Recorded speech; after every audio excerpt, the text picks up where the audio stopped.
Le oui des députés au quinquennat, première étape de la réforme avec le vote solennel à l'Assemblée. Le texte a été adopté à une très large majorité, même si beaucoup se demandent maintenant en coulisses s'il ne faudrait pas renoncer à l'idée du référendum.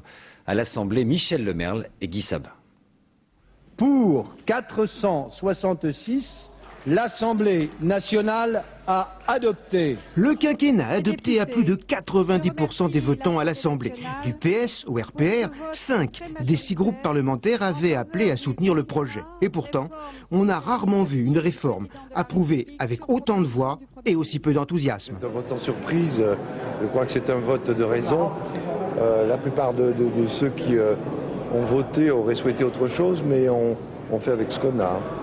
La majorité des députés regrettait d'avoir eu à se prononcer sur un texte bouclé d'avance, sans possibilité de débat, même si seul le groupe communiste en tirait les conséquences en refusant de participer au vote.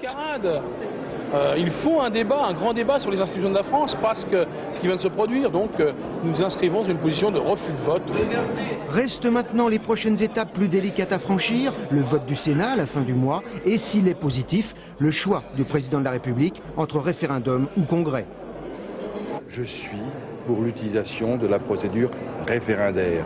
C'est une réforme de la Constitution, c'est l'esprit de l'article 89 de la Constitution, et nous sommes gaullistes, et les gaullistes vont devant le peuple. Beaucoup de députés, à commencer par les socialistes, s'interrogent désormais sur cette procédure référendaire. Les Verts, qui y sont pourtant favorables, résument crûment la situation. Il y en a qui veulent le congrès, d'autres le référendum. Je pense tout simplement que le président de la République il s'est pris les doigts dans un engrenage qu'il ne contrôle plus, que la gauche est bien contente de le voir dans cet embarras et que les Français s'en foutent. Et il n'est pas sûr que ce genre de débat aide vraiment à surmonter l'apparente indifférence des Français.